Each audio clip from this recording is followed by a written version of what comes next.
अगर पत्नी आत्महत्या का प्रयास करे या पति को झूठे केस में फंसाने की धमकी दे तो पति क्या करे।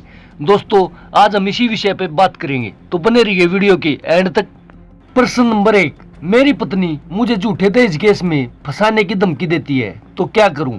प्रश्न नंबर 2, अगर पत्नी पति को धमकी दे तो पति क्या करे। नंबर 3, अगर पत्नी आत्महत्या का प्रयास करे तो पति क्या करे। प्रश्न नंबर 4, पत्नी पति के ऊपर हिंसा करे तो पति क्या करे।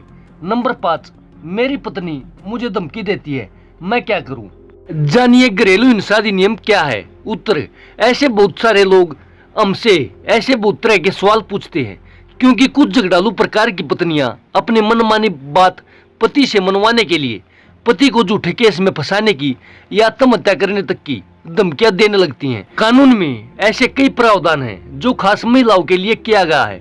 उन्हीं का फायदा उठाकर कुछ दुष्ट प्रकार की महिलाएं अपनी मनमानी पूरा करवाने के लिए पति को केस में फंसाने की धमकी देती है या पति मनमानी पूरी नहीं करता तो आत्महत्या का प्रयास तक कर लेती हैं। ऐसी स्थिति में पति काफी लाचार हो जाता है, लेकिन पति को ऐसी स्थिति में विवेक से काम लेना चाहिए। अगर पत्नी केस में फंसाने की धमकी देती है या आत्महत्या का प्रयास करती है तो ये सभी अपराध होता है जो पत्नी के द्वारा पति के साथ किया गया होता है और ये पति के ऊपर क्रूरता भी होती है। अगर पति चाहे तो ऐसी पत्नी के ऊपर केस दर्ज करा सकता है। आईपीसी की निम्नलिखित धाराओं में पति का केस दर्ज होगा। यदि पत्नी झूठे केस में फंसाने की धमकी देती है तो क्या करे। आईपीसी की धारा 506 के अनुसार धमकी देना, चाहे वह गंभीर प्रकार से चोट पहुंचाने की हो या जान से मारने की हो या झूठे केस में फंसाकर परेशान करने की हो, एक अपराध होता है।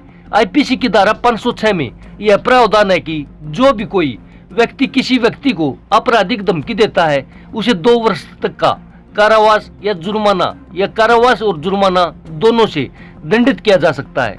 यदि आपकी पत्नी झूठा केस में फंसाने की या आत्महत्या करने का प्रयत्न या फिर ऐसा दिखावा करने की कोशिश अपनी बात मनवाने के लिए करे तो सबसे पहले आपको ये कार्य करने चाहिए। Number 1, recording. सबसे पहले यदि पत्नी ऐसी कोई हरकत करती है जैसे कि कोई धमकी देती है या झूठा आत्महत्या करने का प्रयास करती है या ऐसा दिखावा करती है तो उसकी ऑडियो या वीडियो जैसे भी हो सके रिकॉर्डिंग कर ले और उसे सबूत के तौर पर संभाल के रखे।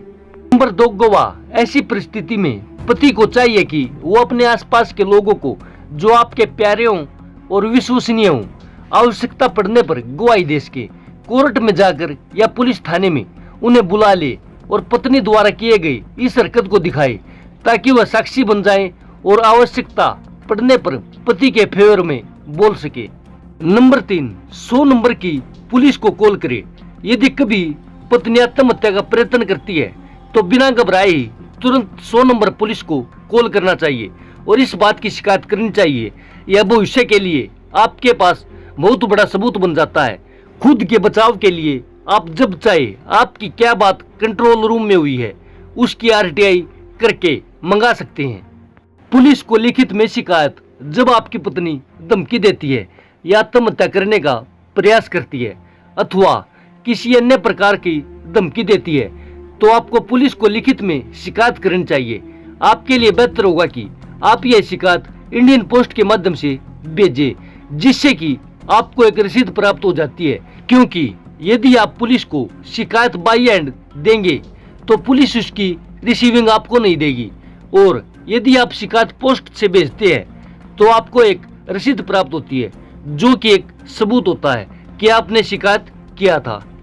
उपयुक्त कार्रवाई करने से आपको क्या लाभ होगा। जो आपको उपयुक्त कार्रवाई बताई गई है उसको करने से आपको सबूत प्राप्त हो जाएगा। यदि भविष्य में कभी पत्नी के द्वारा कोई केस आप पर किया जाता है तो यह सबूत आपके बचाव के लिए कारगर साबित होंगे और कोर्ट में यह सिद्ध करेंगे आपको पहले से ही झूठे केस में अपनी बात मनवाने के लिए आपकी पत्नी के द्वारा धमकाया जाता था। यह सारे सबूत आपके बचाव के लिए बहुत ही ज्यादा उपयोगी सिद्ध होंगे। तो दोस्तों यह था जो पत्नियां अपने पति को धमकी देती हैं झूठे केस में फंसाने की, आत्महत्या करने की, तो उनके लिए तो दोस्तों वीडियो कैसी लगी, अच्छी लगे तो लाइक करो और कमेंट करके जरूर बताना कि वीडियो कैसी है, और ऐसी ही और वीडियो पाने के लिए चैनल को सब्सक्राइब करना ना भूलिए। धन्यवाद।